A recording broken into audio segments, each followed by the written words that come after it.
I used to spend the night in hotel parking lots.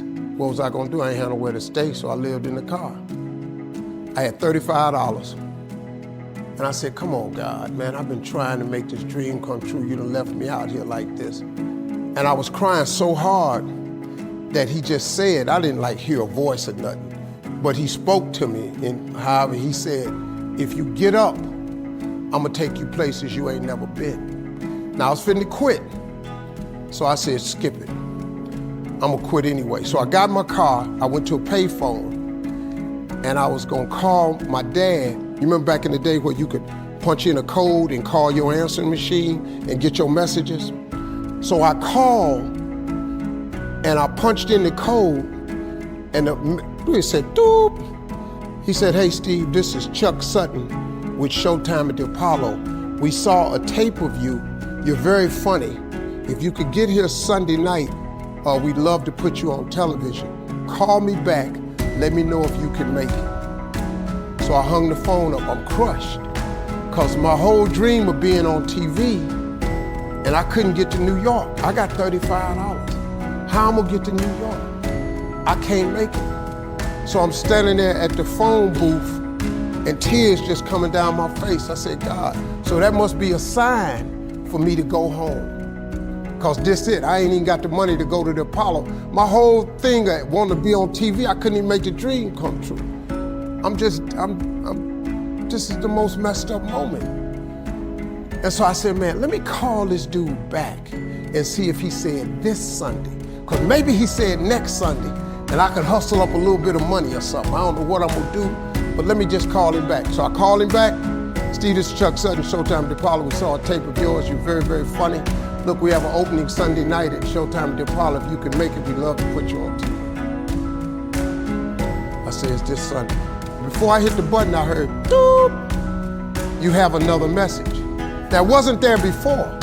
So I punched my code in, I listened to the second message. It said, Steve Harvey, this is Tom Soul from the Comedy Caravan. This was a Thursday.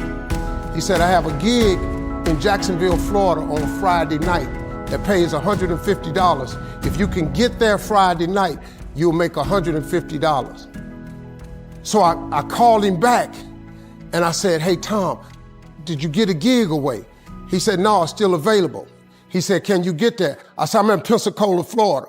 I'm 3.5 hours away. So I drive to Jacksonville, Florida, and that night I made the 150. The club owner said, man, you funnier than the guy we hired. If you stay tomorrow night, I'm gonna give you another $150. So now I got $300 now. So I get on the phone, I call Chuck Sutton.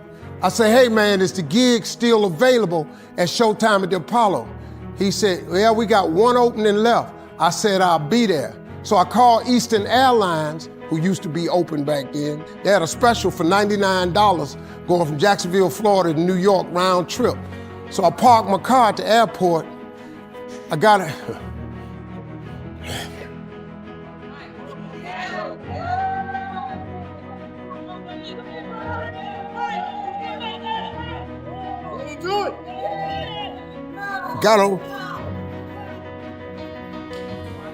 Got on plane, flew. Everything I had was in 2 bags. Got to the Apollo. I said, hey man, I'm here. I got there at 11 o'clock in the morning. He said, you can't stay here because you don't come on to the late show tonight. I said, man, I ain't got nowhere to go. I said, if you just let me stay in this building, man, I ain't gonna move around nothing. I ain't got nowhere to go. I'm in Harlem, I can't go back out here. I got these 2 bags. I got victim wrote all over me, man, so. He said, all right, if you go upstairs, don't come down. So he put me in the dressing room on the 6th floor. So that's where all the comedians were. So I stayed up there. I got hungry around 3 o'clock, and I couldn't take it no more. So I went back downstairs, a dude named Alton Liston. I said, hey man, he said, man, I thought I told you, don't come down them damn steps. I said, hey man, I'm just hungry, man. I said, let me go to that KFC I saw on the corner, just let me get some chicken, I'll come right back. He said, man, if you ain't back in 20 minutes, you ain't getting in this building. So I went, bought me some chicken, came came back. So the comedians started coming in the building. They started coming up on the 6th floor. So I meet this guy named D.L. Hughley. I introduce myself, he introduced himself. I'm sitting there, another guy come in named Dwayne Johnson. Then this other dude walked in named Jamie Foxx. And I introduced myself. We don't know each other, ain't none of us famous. It's 1991, man.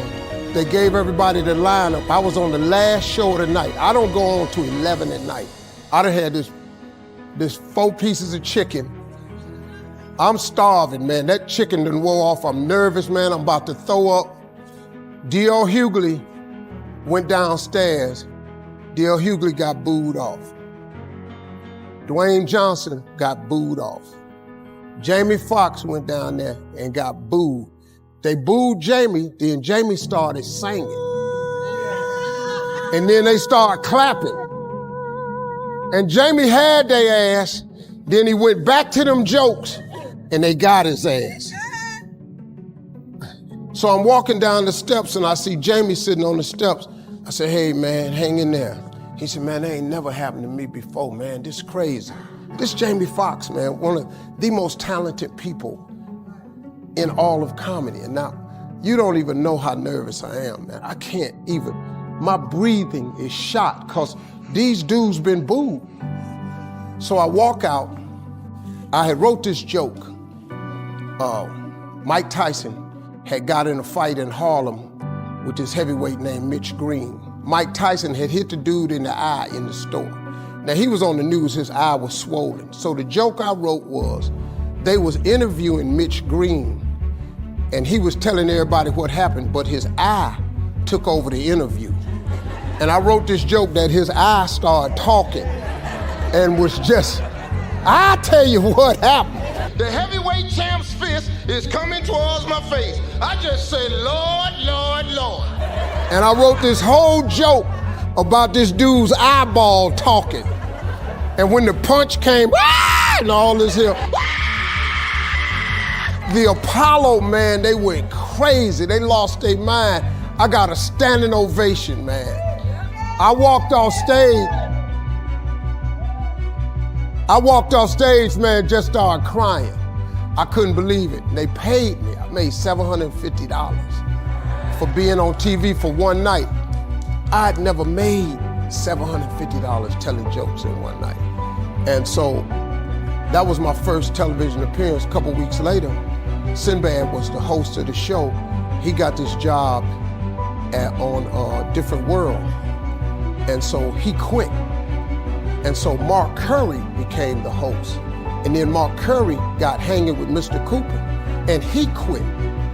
And they came to me and said, would you come back to New York and host amateur night for us to just try you out? Oh, ain't no problem. And so I went to New York, I hosted amateur night, and I was killing. But every time we went to commercial break, I was supposed to let the warm-up act take over like Ruben does. But I knew not to let the warm-up act do that because he would change the attitude of the crowd because the Apollo was a wild place. So I stayed out there. I did the warm-up and the hosting. And I created a bond with that audience. And that's how I got on TV. It was my very first TV show. I hosted Showtime at the Apollo. I ended up being the longest running host in the history of Showtime. I did that show for 8 years. Nobody ever did it for 8 years. And that was my turn back moment. See, in your life, everybody has a turn back moment. You have a moment where you can go forward or you can give up. But the thing you have to keep in mind before you give up is that if you give up, the guarantee is it will never happen. That's the guarantee of quitting, that it will never happen no way under the sun. The only way the possibility remains that it can happen is if you never give up no matter what. Because God is always coming. He's never too late. At your worst moment, look man, when they told me I had to be in New York, I saw no way I could get there. But that God don't. He make the phone ring. I end up in Florida, I make $300. Then I go to New York, I make $750. Almost got $1,000 out of nowhere. That's what happened to me. That was my moment of never giving up. That's when I first learned that faith was everything, that you have to remain faithful.